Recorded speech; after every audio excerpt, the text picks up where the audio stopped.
Dans le module 6, on va voir comment estimer la probabilité de différence de composantes à partir de la méthode FORM, First Order Reliability Method.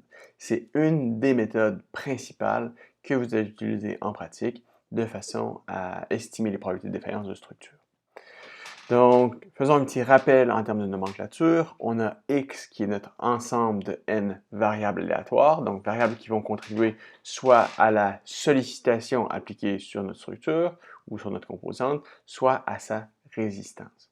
F de X, ça va être la densité de probabilité conjointe pour cet ensemble de variables aléatoires. G de X, ça va être notre fonction d'état limite, définie comme étant positive dans le domaine de défaillance, positive dans le domaine de défaillance, positif dans le domaine de survie, négatif dans le domaine de défaillance. Donc, toujours par définition la même chose. G de x égale à 0, ça va être notre surface d'état limite. Donc, on a ici soit la surface ou les contours, ça va être notre f de x, notre densité de probabilité conjointe. On a ici deux variables aléatoires, x1, x2. On a notre surface d'état limite en magenta ici, qui vient délimiter notre domaine de survie, domaine de défaillance. Donc, elle n'est pas représentée ici, mais notre fonction d'état limite sortirait de l'écran dans la partie blanche et viendrait entrer dans l'écran, donc des valeurs négatives, dans la partie en rose ici. Et on a oméga, notre domaine de défaillance, c'est-à-dire toutes les valeurs possibles de x, telles que ma fonction d'état limite g de x est plus petite ou égale à 0.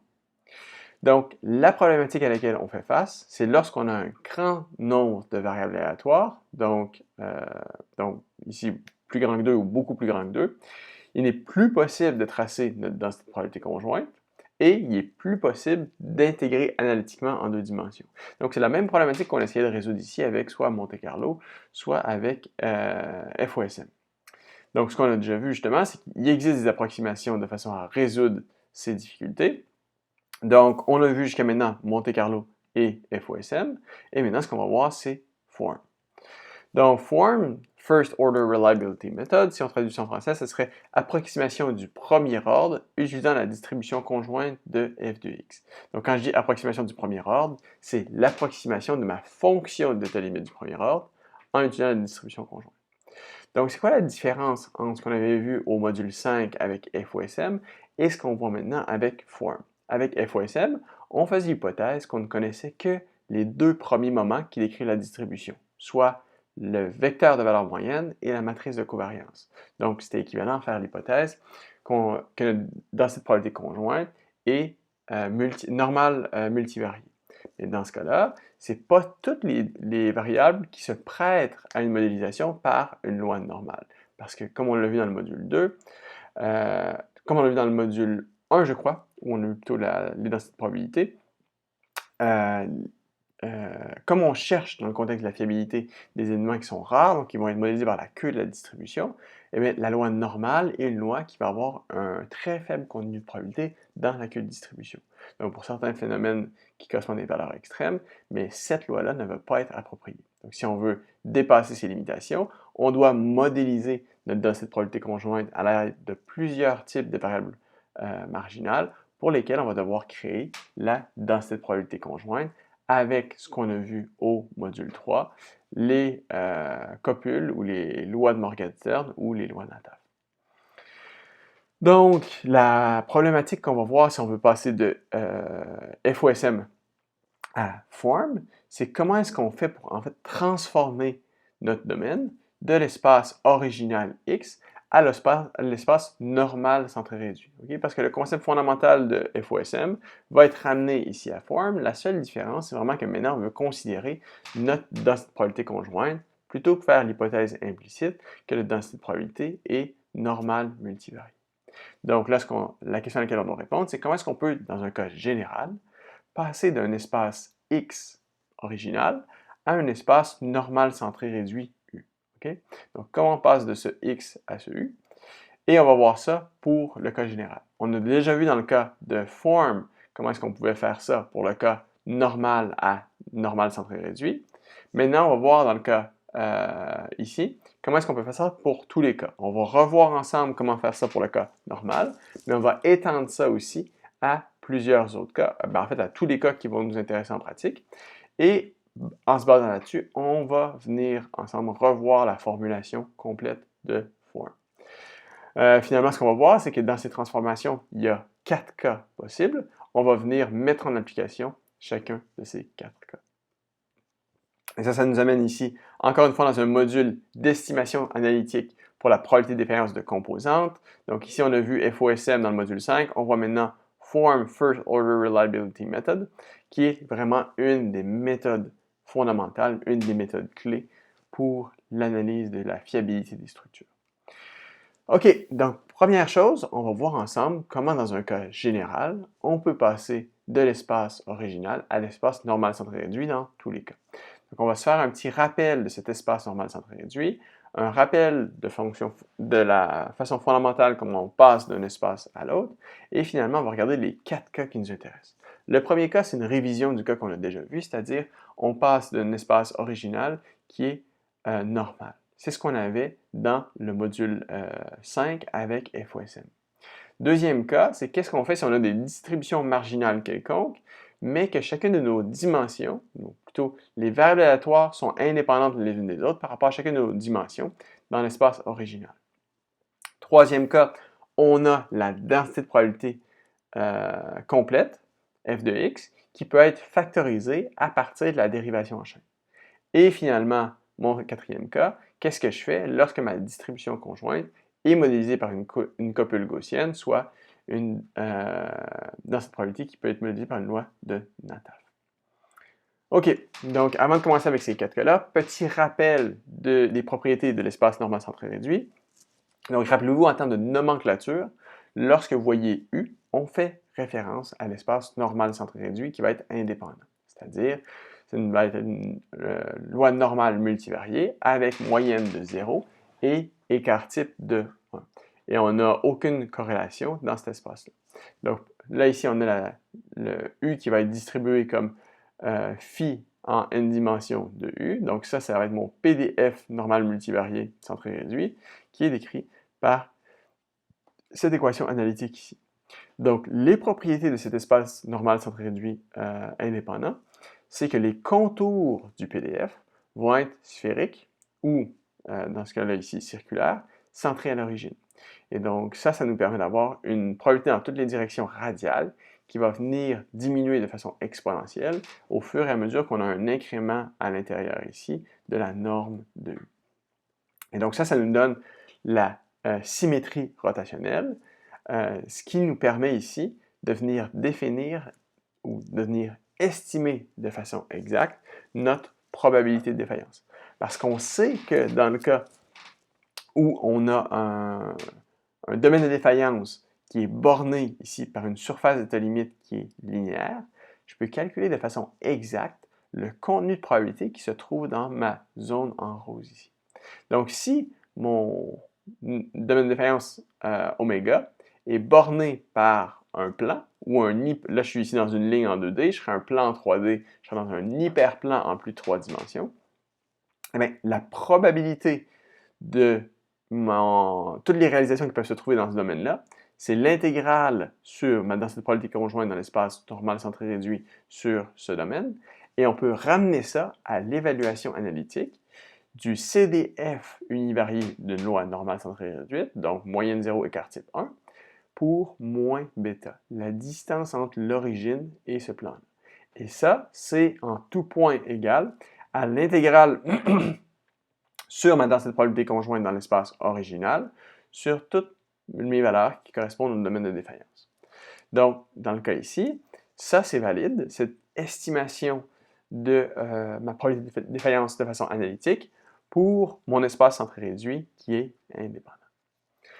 Donc, regardons maintenant plus en détail comment est-ce qu'on passe de X vers U, d'un espace original dans lequel mes variables aléatoires sont définies, vers un espace U, espace normal centré réduit. Donc, on a X, notre vecteur de variables aléatoires qui définissent mon problème. J'ai sa densité de probabilité conjointe et son CDF conjoint qui est obtenu en intégrant mon PDF par rapport à chacune des dimensions. Donc, j'ai la même chose pour mon espace normal centré réduit. Si j'ai n variables aléatoires dans mon espace original, j'ai également n variables aléatoires dans l'espace normal centré réduit. Ou pour U, je connais également de façon analytique quel va être son PDF, quel va être son CDF. Donc, nous, dans le contexte de la fiabilité, on va évaluer la probabilité de défaillance. Et pour faire ça, on va venir linéariser notre fonction d'état limite dans l'espace normal centré réduit. Et pour faire ça, on va avoir besoin de deux choses. La première, c'est une transformation et sa réciproque de x, l'espace original, vers u. Donc, t, c'est ma transformation de x vers u, et l'inverse, de u vers x. Deuxième chose dont j'ai besoin, ça va être le jacobien. Donc, le jacobien, c'est une matrice de dérivée partielle qui vient dériver, donc, dui sur dxj. Okay? Chaque terme dans ce jacobien, chaque rangée i et colonne j, c'est les dérivées partielles de mon espace u par rapport à ma variable d'entrée x. Donc, et ce jacobien-là va être utilisé parce qu'en fait, on va avoir besoin de calculer le gradient de g de u, le gradient de ma fonction d'état limite dans l'espace normal centré réduit. Et comment est-ce qu'on obtient ce gradient-là? Ça va être le gradient de g de x dans l'espace original fois la dérivée de ma transformation qui est donnée par mon jacobien ici. Okay? À partir des règles de dérivée en chaîne, on peut faire le produit de ces deux gradients-là. Je vais avoir directement le gradient de g de u. Et ma transformation ici, j'en aurai besoin parce que de façon à venir linéariser ma fonction d'état limite, j'aurai besoin d'évaluer g de x. Et en fait, je sais que g de x, en fait, j'aurais besoin d'évaluer g de u. Et je ne peux pas évaluer g de u directement. Je l'évalue à travers mon évaluation de g de x. Parce que g de x est égal à g de u. C'est ce qu'on a vu pour FOSM dans le module 5. On va venir revoir ça en détail dans notre formulation pour form. Et donc, comme je vous disais, notre jacobien ici est utilisé de façon à calculer le gradient de notre fonction d'état limite en multipliant le gradient de notre fonction d'état limite dans l'espace original fois ce jacobien. Et rappelez-vous aussi que le jacobien de u vers x, c'est simplement l'inverse du jacobien de x vers u. Donc, une fois qu'on a établi un des deux, on peut obtenir l'autre en faisant simplement l'inverse de cette matrice jacobienne. OK, donc regardons maintenant ensemble les 4 cas communs de transformation pour définir notre jacobien. Donc le premier cas, c'est exactement la même chose qu'on a déjà vu pour FOSM. Donc qu'est-ce qui arrive si x, notre espace original, est normal multivarié? Deuxième cas, on va avoir des distributions marginales quelconques pour chacune de nos dimensions. Cependant, chacune de ces variables aléatoires-là vont être statistiquement indépendantes. Troisième cas, on a une densité de probabilité conjointe qui est connue et pour laquelle on a une formulation analytique qui est disponible, par exemple dans le cas de la loi de Morgenstern. Et finalement, cas 4, qu'est-ce qu'on fait si notre densité de probabilité conjointe suit une loi NATAF, donc qui a été des PDF marginaux quelconques qui ont été couplés à partir d'une copule gaussienne. Donc, premier cas, notre espace original est défini comme une loi normale multivariée. Donc, qu'est-ce qu'on va faire? On va dire que ma densité de probabilité conjointe, plutôt mon CDF conjoint dans l'espace original, va être égal au CDF normal centré réduit corrélé. Donc, ça, c'est la première étape. Donc, ça, si on fait ça, on peut dire qu'on peut passer de l'espace original X à l'espace normal centré réduit à partir de cette équation, qui est ici une équation linéaire. Donc, ça va être l'inverse de ma décomposition de Cholesky, qui est une matrice triangulaire supérieure, fois l'inverse de ma matrice d'écart type, fois x moins la moyenne. Si je vais faire la transformation inverse de u vers x, je vais venir multiplier par l'inverse de ce que j'avais ici, donc ça va être le jacobien de x vers u. Donc, ma matrice d'écart type fois ma décomposition de Cholesky fois u, plus ma moyenne. Donc, ici, ce jacobien, comme on peut le voir ici, ou son inverse, ça va être la matrice d'écart type fois ma décomposition de Cholesky de ma matrice de corrélation. Donc, ma matrice d'écart type, c'est une matrice où j'ai simplement la diagonale principale qui est non zéro, qui va contenir les écarts types par rapport à chacune de mes variables aléatoires. Et elle, comme je vous le disais, ça va être une matrice triangulaire inférieure. J'ai dit supérieure précédemment, je me suis trompé. Matrice triangulaire inférieure. Donc, dans MATLAB, si on fait décomposition de Cholesky de R, ça va vous donner par défaut une matrice triangulaire supérieure. Il faut la transposer si on va obtenir l'inférieure.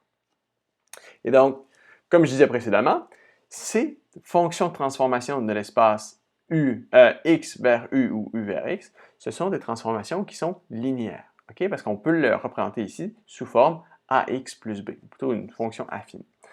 Et ce que ça donne comme résultat, ici j'ai le PDF normal centré réduit, j'ai mon PDF quelconque. Donc on fait l'hypothèse ici qu'on a une seule dimension, okay, de façon à bien illustrer. Donc PDF normal centré réduit, CDF normal centré réduit, PDF espace original, CDF espace original. Donc en faisant l'égalité des CDF telles que montré ici, mais je dis que OK, ça c'est ma valeur de CDF dans l'espace original, 0.77, je viens lire ma valeur 0.77, ça me donne mon espace, mon 0.74 dans mon espace normal centré réduit. Et si je fais cette transformation-là par égalité des CDF pour n'importe quelle valeur dans mon domaine, mais ce qu'on voit, c'est que la droite qu'on voit ici en noir, en fait, ce sont ces équations. Donc, soit pour passer de U vers X ou l'inverse de X vers U.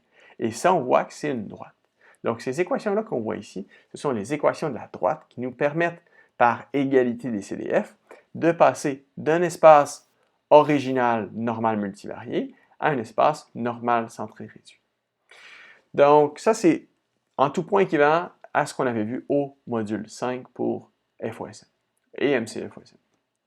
Maintenant, dans le deuxième cas, on va faire l'hypothèse qu'on connaît nos densités de probabilité marginales, qui, celles-ci, sont définies par des lois quelconques, et que chacune de nos variables aléatoires, cependant, vont être indépendantes les unes des autres. Aucune corrélation.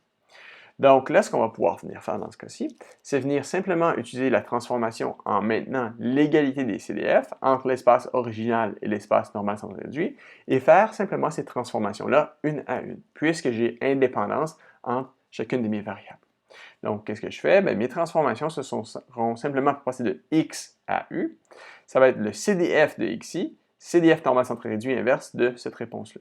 De U vers X, ça va être le CDF normal centré réduit de UI, CDF inverse de l'espace original pour cette transformation.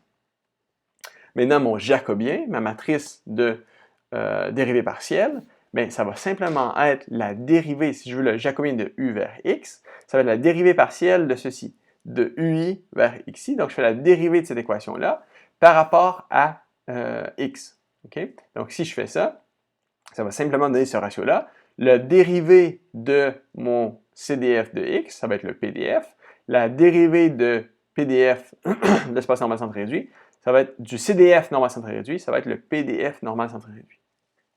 Donc, finalement, mon jacobien va être une matrice qui est diagonale, donc que des termes sur la diagonale principale, et chaque terme, ça va être le ratio entre le PDF de XI dans l'espace original et le PDF de UI dans l'espace normal centré réduit.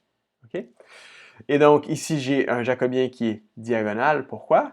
Parce que mes variables aléatoires étaient indépendantes. Ce qui fait que ces transformations-là, pour passer de XI à UI, ça ne va pas faire intervenir n'importe quel autre XJ. Okay? Les variables sont transformées de une à une, donc il n'y a pas de dérivée partielle d'une variable à une autre. Et maintenant, ce qu'on a comme particularité, c'est que cette transformation-là n'est plus linéaire comme on avait le cas pour un espace original normal.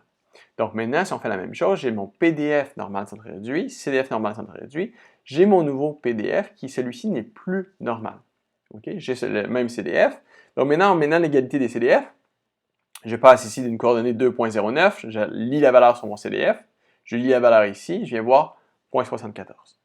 Donc, maintenant, si je viens reporter ça sur mon graphique ici, ce qu'on peut voir, c'est que si je venais faire cet exercice de venir trouver ma correspondance entre l'espace X et l'espace U pour n'importe quelle valeur, j'obtiens maintenant une relation qui est représentée par ce qu'on a ici, qui est non linéaire. OK, troisième cas, j'ai maintenant une distribution conjointe connue, mais où celle-ci a une expression analytique qui va venir se prêter à une factorisation comme celle-ci, où j'ai un seul PDF marginal et n-1 PDF conditionnel. Et ici, on peut également obtenir non seulement des PDF conditionnels, mais on va être en mesure d'obtenir des CDF conditionnels. Et je vous rappelle, un CDF conditionnel, et c'est simplement un CDF ici pour ce qui est à gauche de notre barre verticale. Donc, ça correspond à quoi? par exemple, ici, ça va correspondre à l'intégrale pour ma im variable qui est à gauche de ma condition, de la borne inférieure jusqu'à la valeur xi qui va être évaluée.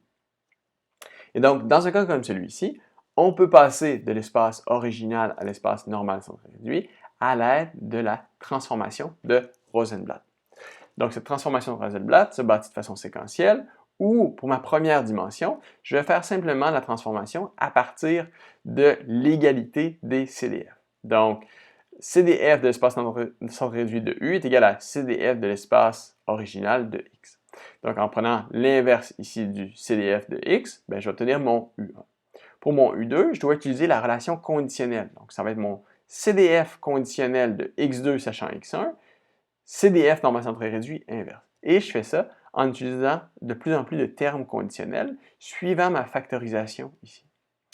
Donc, pour faire l'inverse, cette façon analogue, je viens simplement renverser ces transformations-là ici que j'aurai. Donc maintenant, comment est-ce qu'on trouve notre jacobien? Bien, notre jacobien, on va devoir le bâtir parce que ce n'est pas tous les termes qui vont être obtenus de la même façon. Donc notre premier terme 1, 1 en haut à gauche dans notre matrice jacobienne, ça va être simplement comme on avait dans le cas pour les transformations univariées, le ratio entre mon PDF marginal pour x1 et mon PDF normal centré réduit pour u1. Ensuite, pour tous les autres termes de mon jacobien IJ, donc la IM rangée, la JM colonne, donc pour tous les I plus petits que J, c'est-à-dire la partie triangulaire supérieure, ça va être 0. Pour tous les I égale à J plus grand que 1, c'est-à-dire sur ma partie diagonale, je vais avoir ici le ratio entre mon PDF conditionnel pour ma IM variable et mes autres sur mon PDF normal centré réduit pour le UI correspondant à XI.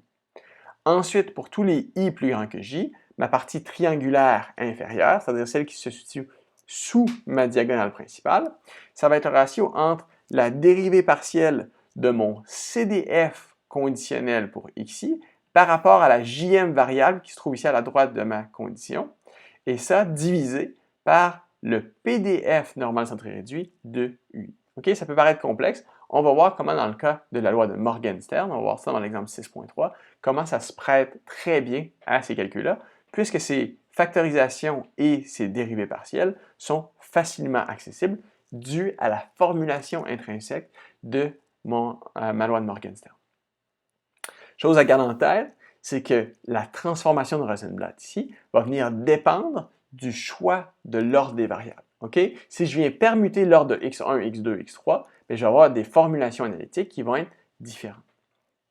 Et en pratique, comme je vous le disais il y a quelques instants, cette distribution conjointe f de x peut être construite à partir des distributions de type Morgenstern. Le dernier cas qu'on va voir, et celui qui est le plus commun en pratique, c'est qu'on va connaître les densités de probabilité marginales f de x et on va venir connaître notre matrice de corrélation R de x. Donc, la distribution de type NATAF, c'est ce qu'on a vu au module 3, va nous permettre de construire la distribution conjointe à partir de ces informations. Donc, pour faire ça, on a 3 étapes de transformation. Donc, ou plutôt 2 étapes de transformation pour 3 variables possibles.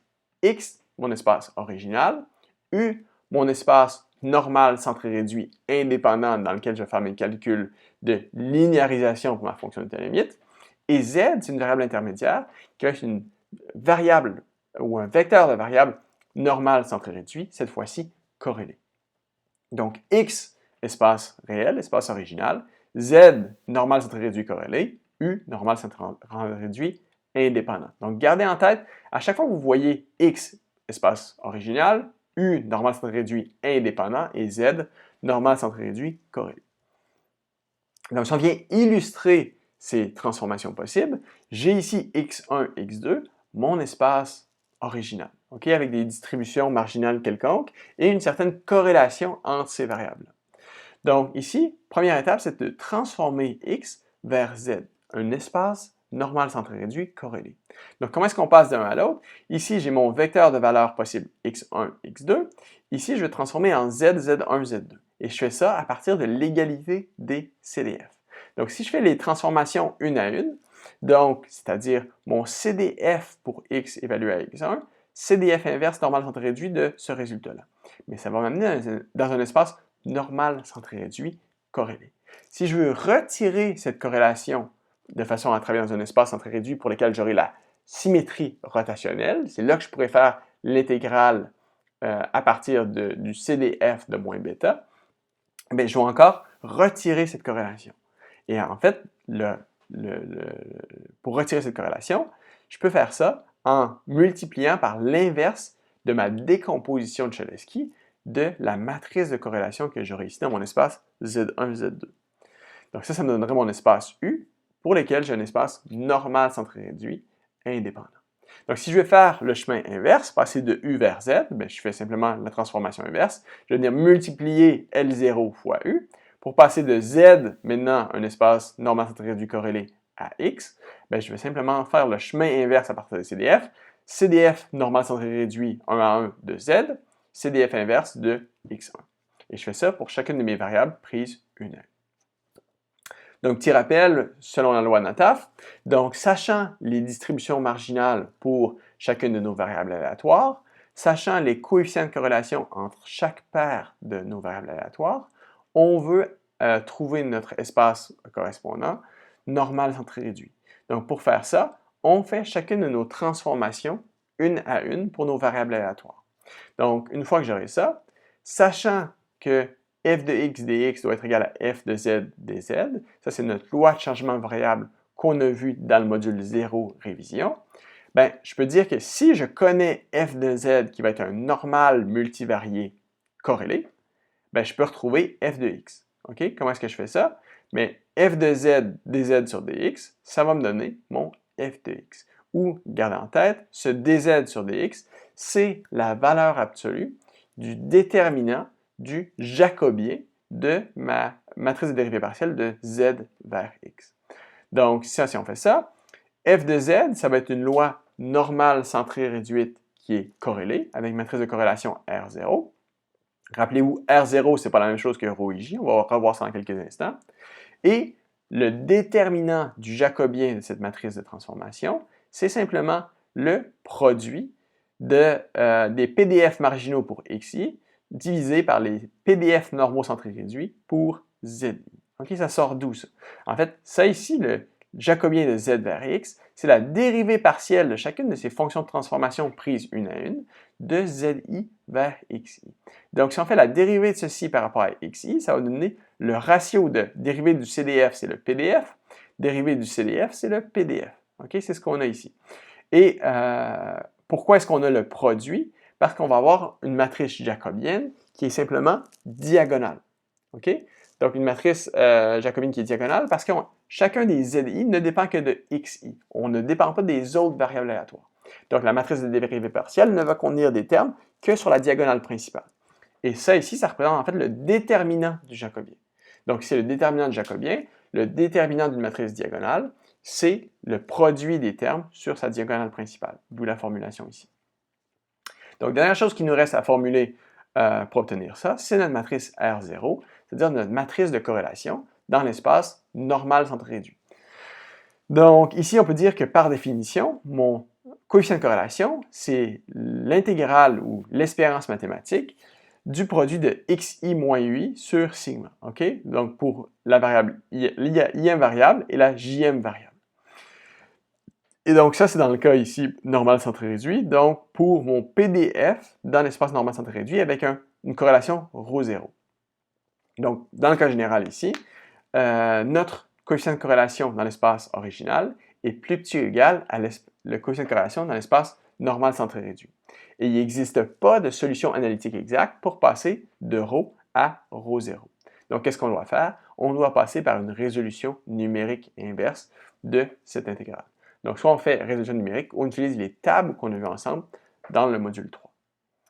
Parfait. Donc, maintenant, on a tout en main de façon à faire cette transformation-là, où on peut passer justement de l'espace U à l'espace X en disant que U, c'est L0 inverse, décomposition de Cholesky de ma matrice de corrélation dans l'espace normal centré réduit fois Z, où Z, ce sont les transformations une à une de l'espace X à l'espace Z par l'égalité des CDF pris 1 à 1. Donc, comme je vous disais, L0, décomposition de Cholesky de ma matrice de corrélation dans l'espace Z, et de la transformation de Z vers X se fait 1 à 1 par l'égalité des CDF. Donc, je peux faire la même transformation inverse. Donc, de Z à U, c'est L0 fois U. Et ici, pour passer de X à Z, ou plutôt de Z à X, c'est fait par l'égalité des CDF encore une fois. Finalement, le jacobien de U à X, rappelez-vous, on aura besoin de cette quantité-là de façon à calculer le gradient de notre fonction d'état limite dans l'espace original, ou plutôt dans l'espace normal centré réduit. Ça va être le produit de deux jacobiens. Comme on a deux transformations, de x vers z et de z vers u, le jacobien total de x vers u, pardon, ça va être le produit des deux jacobiens. Jacobien de u vers z et de z vers x. Donc, c'est-à-dire, ça c'est mon jacobien de u vers z, donc l'inverse de ma décomposition de Cholesky de ma matrice de corrélation dans l'espace normal centré réduit, fois une matrice diagonale qui a sur la diagonale principale le ratio entre le PDF de xi, univarié, et le PDF normal centré réduit de zi. Voilà pour nos 4 cas de transformation. Donc, regardons maintenant comment est-ce qu'on peut utiliser ça à travers la méthode form. Donc, on va faire une petite introduction, on va voir comment est-ce qu'on peut formuler celle-ci, et je vais faire un rappel de l'algorithme IHLRF qui est entièrement analogue à ce qu'on avait vu pour la méthode FOSM dans le module 5. Donc, soit X, notre ensemble de variables aléatoires pour lesquelles on connaît notre densité de probabilité conjointe, et soit G de X, une fonction d'état limite qui vient avoir des valeurs positives dans le domaine de survie, négatives dans le domaine de défaillance. Ma méthode form, First Order Reliability Method, consiste en l'approximation à partir d'une décomposition de Taylor du premier ordre de G de U, ma fonction d'état limite dans l'espace normal centré réduit. On va venir approximer cette fonction d'état limite par un plan ou un hyperplan qui va être centré sur, ou plutôt on va faire notre linéarisation centrée sur le point de défaillance le plus probable, notre U étoile, qu'on avait aussi vu comme étant le point de conception. Donc, comment est-ce qu'on fait ça? On va tout d'abord transformer G de X, donc notre fonction d'état limite dans l'espace normal centré réduit. On va venir trouver où est le point de défaillance le plus probable, notre point de conception, et on va venir linéariser à ce point-là. Donc, c'est exactement la même formulation et la même approche que ce qu'on voyait avec form, mais ce qu'on va faire ici avec form, c'est qu'on va utiliser l'information complète par rapport à la densité de probabilité conjointe, plutôt que faire l'hypothèse sous-jacente que cette densité de probabilité conjointe-là suit une loi normale multivariée. Donc, on va revoir en détail plusieurs concepts qu'on a vus pour FOSM de façon à s'assurer que c'est vraiment bien ancré. Donc, première étape, c'est la même chose pour form ou ce qu'on avait pour FOSM, on vient linéariser notre fonction d'état limite dans l'espace normal centré réduit. Donc, par exemple, ici, on va avoir G de U qui est ma véritable fonction dans l'espace normal centré réduit. On va venir approximer ça par le développement Taylor à la moyenne du premier ordre, c'est-à-dire G de U étoile, l'ordonnée à l'origine du plan. Et je sais ici, comme je veux linéariser à mon point U étoile qui, par définition, doit se trouver sur ma surface d'état limite, qui, par définition, a une valeur G de U égale à 0, ce terme-là ici va tomber. Ensuite, qu'est-ce que j'ai? J'ai le gradient de ma fonction d'état limite à U étoile fois U moins mon point de linéarisation. Donc, si je vais distribuer ce gradient à l'intérieur de ma parenthèse, j'ai le gradient fois ma variable aléatoire U moins le gradient fois mon point de linéarisation. Ça, c'est une partie constante. Ma partie ici qui est fonction de ma variable aléatoire. Donc, mon gradient de G de U, comment est-ce que j'obtiens ça? Ça va être le gradient dans l'espace original, et gardez en tête, il y a toujours un seul U qui correspond à un seul X. On a vu les fonctions de transformation pour nos 4 cas pour faire cette transformation d'un espace à l'autre, fois le jacobien de ma transformation de X vers U. On a vu pour les 4 cas comment trouver ça également. Donc maintenant, de façon à trouver mon bêta, on sait que le bêta, c'est le ratio entre la moyenne de G de U sur l'écart-type de G de U. La moyenne de G de U, comme U a une moyenne de 0, ça va être simplement la partie constante ici, moins le gradient de U fois U étoile. Et ici, c'est important de garder en tête, le gradient évalué à U étoile. Parce que peu importe où on va évaluer notre gradient, il va venir changer de valeur. La variance de G de U, ça va être gradient ici fois matrice identité fois gradient transposé. Donc, ou seul, c'est une matrice identité, donc ça correspond à la norme de ce gradient-là. Donc, à la fin, mon bêta, mon indice de fiabilité, peut être approximé à partir de la méthode FOSM, ou plutôt ici form, comme étant le ratio entre la moyenne de G de U et l'écart type. Donc, ça veut dire, le ratio ici, ça va donner quoi? Donc, si je fais la moyenne que j'ai ici sur la racine de ceci, donc ça va être le gradient normalisé négatif fois U étoile, donc mon U étoile qui va être mon point de linéarisation, qui doit être mon point de défaillance le plus probable. Donc, simplement alpha U, où alpha, ça va être mon vecteur gradient négatif normalisé. C'est-à-dire, ça va être mon vecteur unitaire qui va être perpendiculaire à ma surface d'état limite, pas perpendiculaire à G de U, G de U égale à 0, et qui va pointer vers mon domaine de défaillance. Donc, ça, c'est mon vecteur alpha. U, ça va être mon point de conception ou point de défaillance le plus probable, c'est-à-dire un point qui va se situer sur G de U égale à 0 et qui va être le plus près possible de mon origine. Donc, on peut trouver ce point de défaillance comme étant bêta fois alpha, c'est-à-dire l'argument U qui vient minimiser la norme de U, qui est le plus petit vecteur possible, sachant qu'il est sur notre surface d'état limite. Donc, l'étape qu'on a vue avec FOSM qu'on va revoir ici, c'est comment est-ce qu'on trouve ce point de conception U étoile. Donc, il n'y a pas de solution analytique. C'est pour ça qu'on a vu qu'on devait utiliser notre algorithme IHLRF. Donc, qu'est-ce qu'on va faire? De façon itérative, on va partir notre itération avec la moyenne dans l'espace original, c'est-à-dire, ou plutôt, on ne va pas partir dans la moyenne. Là, ici, un petit aspect. On va partir à notre point 0, 0 dans l'espace normal centré réduit. Donc, dans le cas ici, si je viens développer ma fonction d'état limite linéarisée, mon G de UI, comme je ne suis pas sur ma surface d'état limite pour l'instant, ça ici, ce n'est pas égal à 0. Okay? Parce que ça va être égal à 0 que quand j'aurai atteint mon U étoile, mon point de conception. Donc, si je viens développer ce terme-là, je vais sortir ma partie constante en venant distribuer ceci dans ma parenthèse. J'ai G de UI fois moins le gradient fois UI, plus ma partie qui est fonction de ma variable aléatoire. Donc, ça ici, ça va correspondre à ma moyenne de G de U. Donc, mon bêta, qui est le ratio, comme on a vu plus tôt, ça va être ma moyenne sur mon écart type, c'est-à-dire la norme du gradient comme on avait précédemment. Si on vient factoriser ceci, ça va être mon G de UI sur ma norme du gradient, plus mon vecteur alpha fois UI. Donc ça va nous permettre, cette relation-là, de venir itérer de façon successive. C'est-à-dire que, ayant linéarisé présentement à un point UI, je peux venir trouver mon point UI plus 1 en faisant le produit de bêta qu'on vient formuler ici, qui est fonction de UI, et alpha I. Donc, c'est-à-dire, si on vient remplacer par rapport à ce qu'on a calculé ici, ça va être toutes ces quantités-là qui sont fonction simplement de U. Et qu'est-ce que je vais faire? Je vais venir itérer de façon successive comme ça, jusqu'à converger. Une des choses auxquelles on doit faire attention, c'est que les méthodes de résolution récursive comme celle-ci peuvent diverger si le pas entre deux points est trop grand. Donc, par exemple, dans le cas où on cherche à trouver à l'aide d'une méthode de type Newton-Raphson la racine d'une fonction, donc le point où on a une intersection avec 0, donc il peut arriver que ça va très bien fonctionner et converger rapidement vers ce point 0, mais si on prend des pas qui sont trop grands, dans le cas où on est fortement non linéaire, ça peut arriver qu'on va arriver à un point du domaine qui va nous faire diverger. C'est-à-dire qu'on ne va pas converger vers la solution recherchée. Donc, de façon à pallier à cette difficulté-là, on va s'ajouter un pas dans notre recherche. Donc, ce pas-là, lambda, va dire, au lieu de passer directement de UI à UI plus 1, on va venir pondérer notre vecteur de direction de recherche par un facteur lambda qui est entre 0 et 1. Un facteur de direction ou facteur d'échelle. Où D, c'est mon vecteur de direction.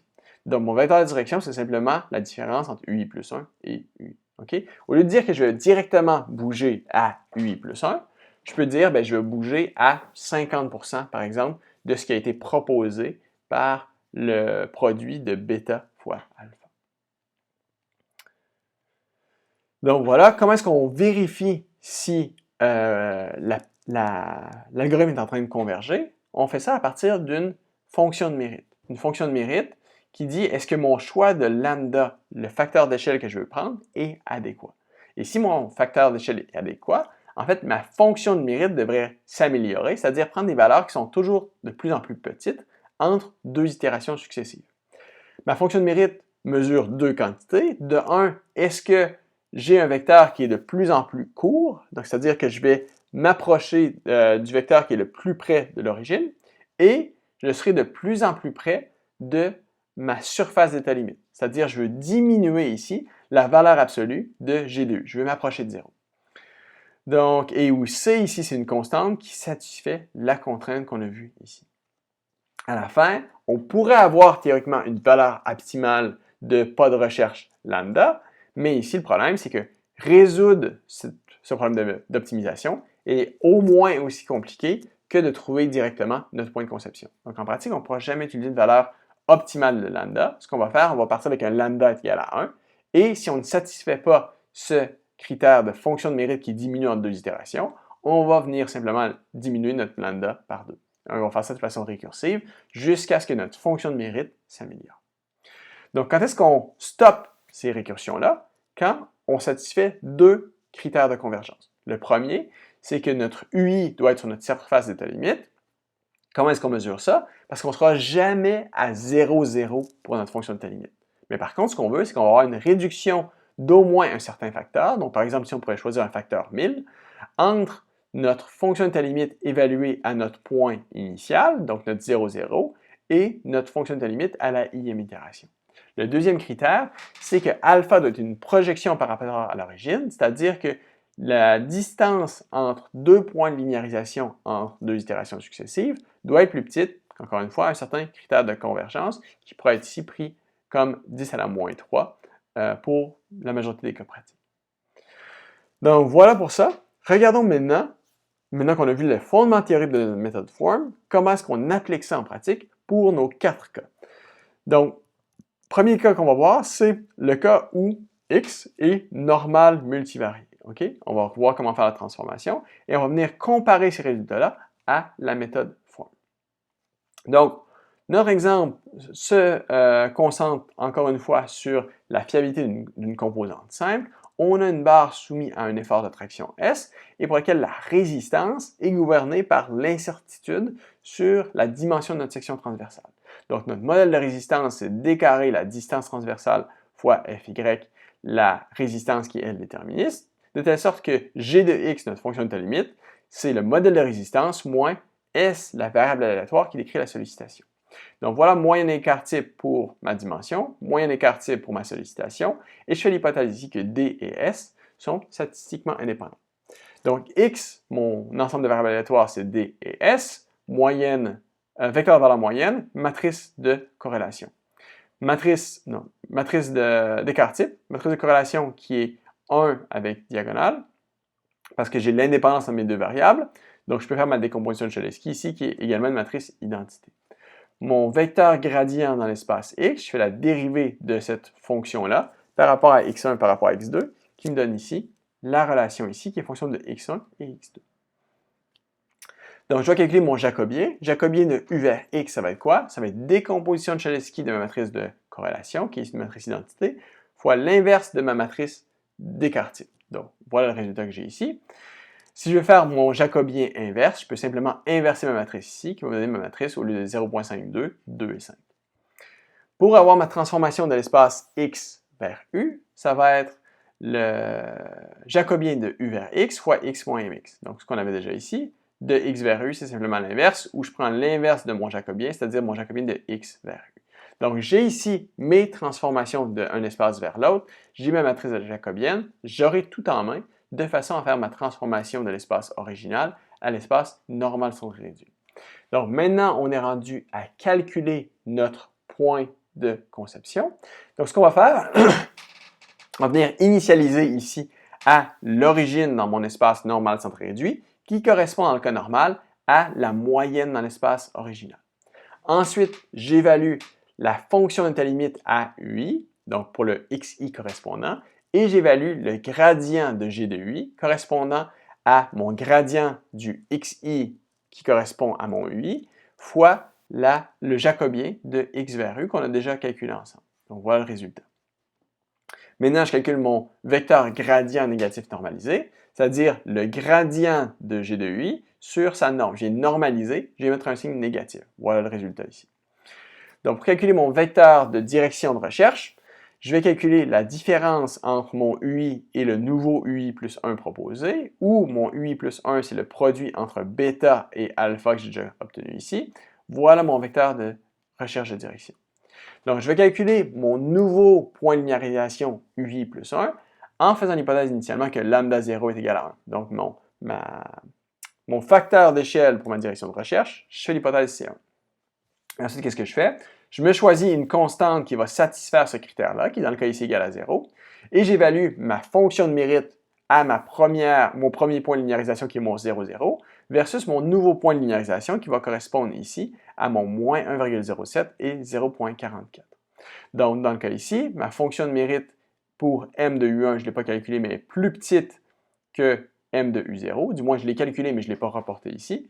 Si ça n'avait pas été le cas, on aurait recommencé avec la moitié du facteur d'échelle. Donc, plutôt que bouger à 100% de la direction proposée ici, j'aurais bougé à 50%.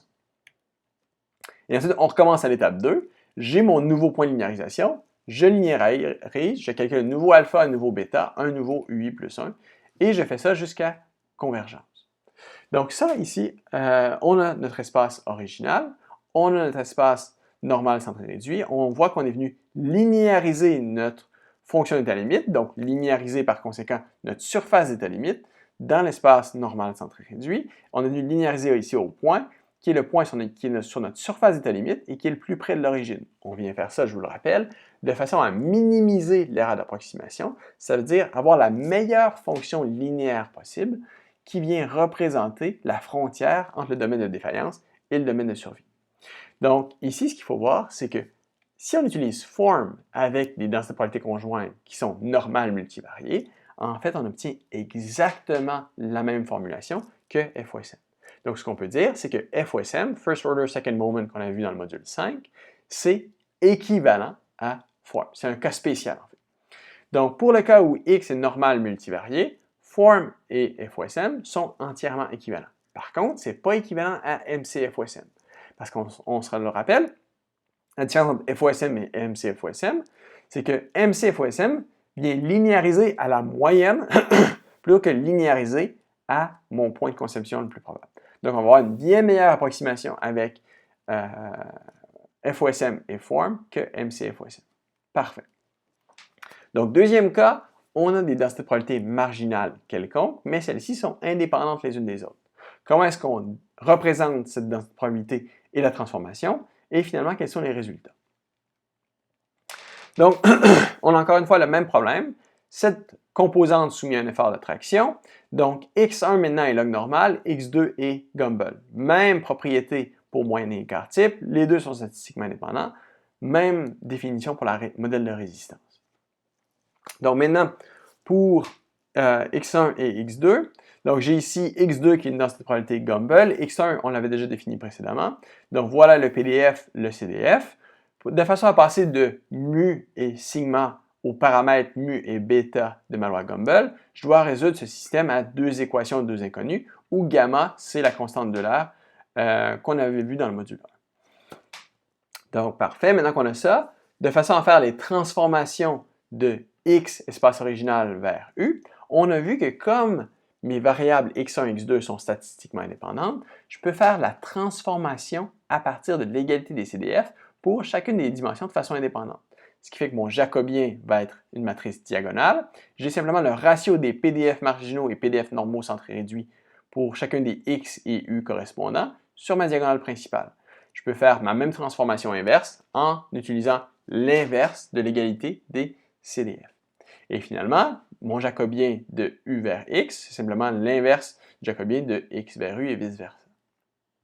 Parfait, j'ai tout en main de façon à appliquer form. Donc, ce qu'on voit ici, j'ai mon espace original, j'ai mon espace normal centré réduit indépendant. Donc, qu'est-ce que je suis venu faire? Je suis venu transformer de l'espace original à l'espace normal centré réduit, et c'est ici que je suis venu linéariser. Donc, gardez en tête, ce qu'on vient linéariser, nous, mathématiquement, ce n'est pas la surface d'état limite, c'est la fonction d'état limite. Mais si notre fonction d'état limite est un plan, mais toute intersection de ce plan-là avec le plan G égale à 0, ça va également nous donner une droite. Et ce qu'on voit ici, c'est qu'on est venu linéariser. Notre linéarisation était une très, très bonne représentation de notre surface d'état limite. Et dans le cas ici, notre probabilité de défaillance est de 8%. Et ce qu'on voit, c'est que ici, notre surface d'état limite qui est linéaire dans l'espace normal centré réduit n'est plus linéaire dans l'espace original. Pourquoi? Parce que maintenant, comme on n'a pas une densité de probabilité originale qui est normale multivariée, la transformation entre l'espace original et l'espace normal centré réduit, c'est une transformation qui est non linéaire. Donc ici, même si je linéarise dans l'espace NCR, je ne serai pas nécessairement linéaire dans l'espace normal centré réduit. Donc là, ici, ça nous arrange parce qu'on voit que même si on linéarise, on a ici une forme non linéaire qui s'approche davantage de la courbure dans ma surface d'état limite. Est-ce que je peux garantir que ça va toujours être le cas, que je vais toujours améliorer mon sort? En fait, malheureusement, non. C'est possible que dans certains cas, j'ai une meilleure approximation entre ma surface d'état limite et la surface qui a été transformée dans l'espace original, mais ce n'est pas une garantie qu'on aura toujours une amélioration. Dans le cas ici, oui, je suis très bien. Dans d'autres cas, je peux être beaucoup moins bien. OK, et gardez en tête aussi, et ça c'est général pour tout ce qu'on voit dans le contexte du cours, on se concentre sur des cas simples, OK? Parce je veux me concentrer avec vous sur la méthode et la compréhension de la méthode. Et ce que je veux voir avec vous, c'est des cas simples qu'on peut visualiser en une dimension, en deux dimensions, de façon à ce que vous puissiez vous bâtir un raisonnement analytique ou une conceptualisation de qu'est-ce qui se passe, de façon à ce que lorsque vous serez en plus de deux dimensions, où on ne peut plus vérifier la validité de nos résultats visuellement, mais vous ayez une compréhension des phénomènes physiques de façon, ou du moins une compréhension du phénomène théorique, de façon à ne pas vous retrouver piégé par certaines des limitations possibles des méthodes. Donc, autre point à noter, c'est que quand on a fait l'itération pour trouver à partir de l'algorithme IHLRF notre point de conception, on est parti au point U0. Donc, ou du moins ici, en fait, je suis parti à mon point qui correspond, au lieu de partir au point 0, 0, qui est l'origine dans mon espace normal centré réduit, je suis parti du point qui était la moyenne dans l'espace original. Mais ce que je veux voir avec vous ici, c'est que contrairement à ce qu'on avait pour FOSM, où on a une densité de probabilité ici qui est normale multivariée, mon point correspondant à la moyenne pour un cas normal multivarié correspond à l'origine dans l'espace normal centré réduit. Mais comme on le voit ici, on n'a plus cette correspondance-là pour le cas où j'ai des densités de probabilité qui sont autres que normales. C'est-à-dire ici, j'ai ma moyenne qui correspond à un U0 qui n'est plus l'origine. Okay? Ça, c'est dû à quoi? C'est dû encore une fois au fait qu'on a une transformation non linéaire entre mon espace original et mon espace normal centré réduit. Donc, voilà pour ça. Donc, troisième cas, on va regarder comment est-ce qu'on peut traiter forme avec une densité de probabilité conjointe qui est modélisée à partir de la loi de Morgenstern. Donc, on va regarder les distributions marginales ainsi que la transformation d'un espace à l'autre. Donc, on a la même configuration que précédemment, excepté que maintenant, x1, bien, la marginale, c'est une log normale, x2, c'est une Gumbel, et notre densité de probabilité conjointe, ça va être une loi de type Morgenstern. Et dans le cas ici, on a une coefficient de corrélation entre ds de 0,3. Donc, densité de probabilité pour ma première variable aléatoire, log normale. Donc, je passe de l'espace log à mes paramètres zeta et delta en faisant la résolution de ces équations-là. Pour ma deuxième variable aléatoire qui est Gumbel, j'ai mon PDF, mon CDF, et exactement comme je le disais précédemment, si je veux passer de mu et sigma à mu et bêta, les paramètres de ma Gumbel, je dois résoudre ce système de deux équations, deux inconnus. OK. Maintenant, pour ce qui est de ma distribution Morgenstern, il va être défini à partir du CDF conjoint ici et du PDF conjoint qui a été obtenu en dérivant cette formulation-là pour obtenir le PDF. Si vous voulez plus de détails, allez revoir ce qu'on a vu ici dans le module 3. Donc, maintenant, de façon à définir ma transformation, j'ai besoin également d'obtenir mes CDF conditionnels. Okay? On a vu ensemble que ce CDF conditionnel va être obtenu en faisant la dérivée de mon CDF conjoint pour x1 et x2 par rapport à x1.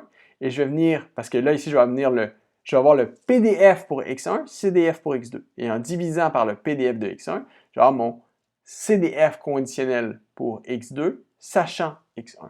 Et la beauté de ça, c'est que si ça peut paraître compliqué, mais dans le cas de la loi de Morgenstern, ça va se faire facilement à partir des dérivés parce que les termes à l'intérieur sont simples. Donc ici, tout ce qui nous manque à trouver pour avoir la formulation complète pour notre loi de Morgenstern, ce sont nos facteurs alpha 1, 2 qui viennent contrôler notre dépendance entre chacune des variables. Donc ici, ça va être notre coefficient de corrélation qu'on avait défini à point 3 sur 4 fois Q1, Q2, qui peuvent être trouvés sachant les lois marginales qui sont log normal et Gumbel, à partir des tables qu'on a vues dans le module 3. Donc dans le cas ici, mon alpha 1, 2, je suis à peu près égal à 1. OK, pour passer de l'espace X à l'espace U ou vice-versa, ma première dimension, c'est simplement à partir de l'égalité des CDF. Ma deuxième dimension, mon deuxième terme ici, pour passer de X2, ça va être le CDF inverse normal centré réduit du CDF conditionnel de X2, sachant X1 qu'on a déterminé précédemment. Et donc, ici, pour faire la transformation inverse de U vers X, c'est cette même transformation par égalité des CDF de U vers X. Et pour X2, c'est légèrement différent, parce que c'est fonction de U2 et de X1 qu'on aura trouvé précédemment. Donc, si on vient dire ça, notre phi de U2, ici, va être égal, donc ici, en fait, pour X2, ce qu'on fait, c'est qu'on va faire l'égalité des CDF, donc le CDF normal centré réduit de U2 va être égal au CDF conditionnel de X2, sachant X1, où X1, on l'a retrouvé ici.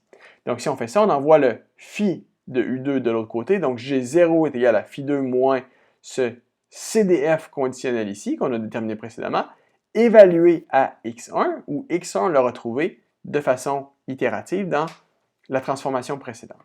Donc, on doit trouver X2 numériquement ici en fonction de la valeur de X1 qui aurait été trouvée par l'évaluation marginale de l'égalité des CDF. Mon jacobien, la matrice de dérivée partielle de l'espace original à l'espace normal centré réduit, donc sur mon premier terme 1,1, ça va être simplement le ratio entre mon PDF marginal pour x1 et mon PDF normal centré réduit pour u1. Mon deuxième terme ici, ça va être le PDF conditionnel de x2 sachant x1 sur le PDF marginal de u2. Et mon terme diagonal, au-dessus de ma diagonale principale, c'est toujours 0. Et en dessous ici, c'est le ratio entre 1 sur mon PDF de U2 fois la dérivée partielle de mon CDF conditionnel de x2 sachant x1 par rapport à ce qui est à droite de ma condition x1. Ou cette dérivée partielle, encore une fois, due à la formulation de Morgenstern, ben celle-ci peut se décrire comme étant fonction des PDF et CDF et maintient une forme simple due à la formulation de cette loi de Morgenstern. Donc, si je fais la dérivée de ceci par rapport à x2, donc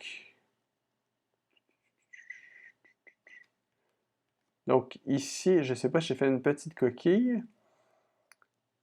Ici, a priori, je n'ai pas besoin de cette dérivée par rapport à x2. Donc ici, il faudrait le faire par rapport à x1. Là, je le fais ici par rapport à x2, mais on a besoin que ce premier-là qu'on a ici.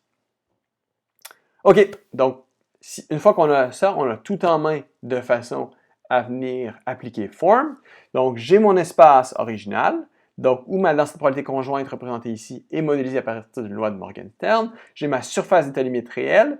Ça va être la surface d'état limite qui est obtenue par form après transformation de l'espace original, où ici, j'ai linéarisé. Okay? Donc, on voit que j'ai une transformation, encore une fois, qui est non linéaire de mon espace original et mon espace normal centré réduit. Donc, la courbe ici en mauve a été transformée de façon non linéaire. Je suis linéarisé. Donc, ça ici, c'est bel et bien une ligne. Ma fonction d'état limite, qui est un plan ici, je suis linéarisé au point de conception. Et quand je viens transformer dans l'espace original, on voit que ça donne une transformation qui est non linéaire. Ce qui était initialement, encore une fois, un plan ici, devient une courbe. Et comme c'était le cas pour notre transformation précédente, on ne peut pas garantir que la courbure ici va améliorer notre approximation de la vraie probabilité de défaillance. J'aurais pu avoir une courbure qui est dans l'autre direction et j'aurais pu soit surestimer, soit sous-estimer ma probabilité de défaillance. OK. Donc, dernier cas, celui qui va nous intéresser le plus en pratique, c'est lorsqu'on vient modéliser notre densité de probabilité conjointe à partir d'une loi de type NATAF. OK? On va voir comment est-ce qu'on vient d'écrire cette loi de Nataf, comment est-ce qu'on vient faire la transformation, et finalement, on va regarder les résultats de forme ensemble. Donc, même configuration, x1 qui est la dimension, x2 qui est la sollicitation, log normal, Gumbel, on a les mêmes valeurs de paramètres, et j'ai notre même corrélation, coefficient de 0,3. Donc, même modèle de résistance pour notre fonction d'état limite. J'ai ma première densité de probabilité qui est log normal, donc ma transformation pour mu et sigma vers les paramètres zeta et delta. x2 qui est Gumbel, donc j'ai cette même transformation pour passer de mu1 et mu x2, sigma x2 à mu et bêta, résolution, système de deux équations, deux inconnues. Maintenant, comme j'ai une loi conjointe Nataf, mon PDF conjoint va être modélisé par le produit de cette loi normale centrée réduite corrélée et du déterminant du jacobien de ma transformation de x vers z. Ici, pour déterminer cette loi normale multivariée corrélée, cette loi normale centrée réduite multivariée corrélée, j'ai besoin de R0, ma matrice de corrélation dans l'espace normal centré réduit. Donc, on a vu, ρ et ρ0 ne sont pas la même chose. Donc ici, on va regarder les relations qui sont disponibles dans le module 3 de façon à trouver, en fonction de nos deux variables marginales, log normal et Gumbel, quelles sont la formule donc, qui va obtenir mon C, ma constante de majoration, fois mon coefficient de corrélation. Donc rappelez-vous, ce C doit être en pratique plus grand ou égal à 1. Donc, j'avais un ρ de 0.3, j'obtiens bel et bien quelque chose qui est un petit peu plus grand que 0.3. Donc, j'ai ma matrice de corrélation, je peux faire ma décomposition de Cholesky de celle-ci, qui me donne ma matrice L0, qui est une matrice triangulaire inférieure. Donc, j'utilise ceci de façon à obtenir le jacobien de ma transformation de U vers X. Je vous rappelle, j'ai besoin de ce jacobien de façon à calculer mon gradient de G de U, qui est mon gradient de G de X, fois cette matrice jacobienne. Donc, cette matrice jacobienne totale, c'est le produit de deux matrices jacobiennes partielles, les dérivées partielles de U vers Z et dérivées partielles de Z vers X. La dérivée partielle de U vers Z, c'est simplement l'inverse de ma décomposition de Cholesky qui est disponible ici, fois une matrice diagonale, où les termes sur ma diagonale principale sont le ratio entre mon PDF marginal pour XI et mon PDF normal centré réduit marginal pour ZI. Donc, je vous rappelle, ça c'est pour passer de l'espace original à l'espace normal centré réduit corrélé à l'espace normal centré réduit indépendant. C'est ici que je peux faire mes calculs pour forme, parce que c'est ici que j'ai ma symétrie rotationnelle, et donc je vais pouvoir approximer ma surface ou ma fonction de limite par un plan qui va me permettre de calculer PF simplement en faisant le CDF normal centré réduit univarié évalué à moins bêta, la distance entre l'origine et ma surface d'état limite.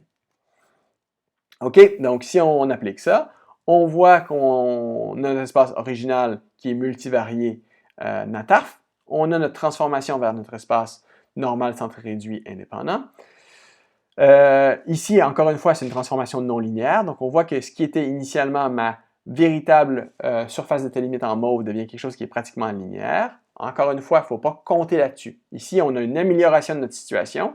Ce n'est pas dans tous les cas. Notre courbure aurait pu être inverse par rapport à ce que j'aurais recherché. Donc, j'aurais pu avoir une surestimation ou une sous-estimation de ma probabilité de différence. Ici, c'est un cas qui est très optimiste. Mais tout de même, je suis venu linéariser ma fonction d'état limite ici, ce qui m'a donné ici cette surface d'état limite en turquoise. Quand je viens transformer dans l'espace original, je vois que j'ai une très bonne adéquation. Il ne faut pas nécessairement compter là-dessus, on ne va pas toujours améliorer notre cas. Ça pourrait arriver qu'on va détériorer. Donc ici, probabilité de différence avec forme, 0,05. Donc on peut voir si on avait utilisé des valeurs de lambda, des facteurs d'échelle pour notre recherche du point de conception, qui sont plus petits. Par exemple, au lieu d'utiliser 0,25 plutôt que 1, on aurait fait plus d'étapes pour atterrir à ce même point de conception U étoile. Donc on voit toutes les lignes qu'on voit ici, ce sont les lignes de contour de ma fonction d'état limite. C'est-à-dire la fonction qu'on ne peut pas représenter ici parce qu'on est en deux dimensions, mais qui viennent, c'est comme une carte topographique qui disent les contours ici qui sont positifs, qui sont de valeur élevée pour ma fonction d'état limite, négatifs dans mon domaine ici. Donc finalement, quelles sont les limitations de la méthode form? C'est qu'on va venir tout de même, comme on le faisait avec FOSM, approximer notre fonction d'état limite dans l'espace normal centré réduit par un plan ou par un hyperplan en grand nombre de dimensions. Et à la fin, si notre véritable surface d'état limite n'est pas un plan, mais plutôt une courbe, bien, on peut venir, dépendamment de la courbure de celle-ci, soit ici sous-estimer, soit surestimer ma probabilité de défaillance. Donc, les solutions par rapport à ça, si on veut dépasser ces limitations-là, c'est soit d'utiliser une méthode Monte-Carlo, comme on l'a vu au module 4, ou d'utiliser une méthode de type SORM, qu'on va voir dans le module 8, où on va non seulement approximer notre surface d'état limite par un plan dans l'espace normal centré réduit, mais cette fois-ci par une parabole. Okay? Donc, on aura une décomposition de Taylor du deuxième ordre qui va nous permettre de prendre en compte l'information par rapport à la courbure de notre fonction d'état limite. Autre chose auquel il faut faire attention, c'est que lorsque n, le nombre de dimensions, donc ici j'ai 2 dimensions, si j'ai plus de 2 dimensions, j'ai 20 dimensions. Le domaine qui va contribuer à notre intégrale pour la probabilité de défaillance, le contenu de probabilité, ne va pas nécessairement être fortement concentré autour du point de conception. Donc, quand on a 2 dimensions, le contenu de probabilité qui se situe près de notre point de conception est relativement grand. Plus on va augmenter le nombre de dimensions, plus ce contenu de probabilité va être diffus dans l'espace. Donc, c'est-à-dire qu'on n'aura pas nécessairement une bonne approximation de notre fonction d'état limite dans toutes ces dimensions-là parce que le contenu de probabilité est de plus en plus diffus. Okay? Donc, la justesse de notre approximation de notre fonction d'état limite par un plan centré à un seul point, la justesse de cette approximation-là diminue au fur et à mesure où on augmente le nombre de dimensions. Néanmoins, pour la plupart des cas d'intérêt pratique, ça a été vérifié par des analyses notamment Monte-Carlo, on a une très bonne concordance entre les probabilités de défaillance form et celles calculées à l'aide de méthodes d'intégration numérique telles que des méthodes Monte-Carlo. Donc, dans la majorité des cas pratiques associés à la fiabilité des structures, on va pouvoir avoir des résultats qui ont une approximation raisonnable par rapport à la réalité en utilisant une analyse de type form. Donc, si on fait un résumé de ce qu'on a vu ensemble, form, c'est exactement la même méthode que FOSM qu'on a vu au module 5, mais cette fois-ci, on veut venir prendre en compte toutes les informations par rapport à la densité de probabilité conjointe, plutôt que faire l'hypothèse sous-jacente que celle-ci est normale multivariée. Donc, on a plusieurs cas de transformation et de Jacobier. Ce sont les deux informations qu'on a besoin pour appliquer la méthode form. On a besoin de la transformation pour faire l'évaluation de nos fonctions d'état limite. Donc, on dit G de U égale à G de X. Donc, on a besoin de notre transformation de X vers U de U vers X. Et on a besoin du Jacobien, comme on l'a vu à plusieurs reprises, de façon à pouvoir calculer le gradient de ma fonction d'état limite, de façon à pouvoir faire ma linéarisation. Donc, premier cas, on avait normal multivarié. On a cette transformation linéaire entre X et U et vice-versa. Et on a vu que le Jacobien, dans ce cas-là, est égal à ma matrice d'écart type fois ma décomposition de Cholesky de R, ma matrice de corrélation. Deuxième cas, on a X qui a une loi conjointe, de telle sorte que les PDF marginaux peuvent avoir des distributions quelconques, mais chacune de mes dimensions sont indépendantes les unes des autres. Dans ce cas-là, on peut passer de l'espace original à l'espace normal centré réduit en faisant l'égalité des CDF 1 à 1 pour chacune de mes dimensions. On fait simplement la transformation inverse pour passer de U à X. Le Jacobien, dans ce cas-là, ça va être une matrice qui est diagonale parce que j'ai mes transformations 1 à 1 qui ne font intervenir qu'une variable xi pour une variable ui. Donc, ça va être le dérivé de cette fonction-là, c'est-à-dire le PDF marginal de x1 pour le PDF marginal pour u1 ou ui. Troisième cas, une densité de probabilité conjointe qui peut être factorisée en des distributions conditionnelles. Ça se prête bien pour la loi de Morgenstern, qui est peu utilisée en pratique parce qu'on a des plages limitées souvent pour les coefficients de corrélation pour la loi de Morgenstern. Et finalement, K4, celui que vous allez utiliser le plus souvent en pratique. Donc, on vient modéliser nos densités de probabilité conjointes par une loi de Natas, un copule gaussien, sachant les densités de probabilité marginales qui peuvent être quoi que ce soit, et R de X, ma matrice de corrélation entre chacune de ces distributions. Donc, comment est-ce qu'on fait ça? On a deux transformations pour trois étapes intermédiaires, espace original, espace normal centré réduit corrélé et espace normal centré réduit indépendant. Donc, pour passer de U plutôt de Z vers U. Donc, on fait simplement multiplier Z par l'inverse de ma décomposition de Cholesky de ma matrice de corrélation dans l'espace Z, normal centré réduit corrélé. Et où Z, ça va être quoi? Mais ça va être les transformations une à une par égalité des CDF. Mon CDF pour l'espace original, CDF inverse de mon Z. Donc, CDF inverse, normal centré réduit.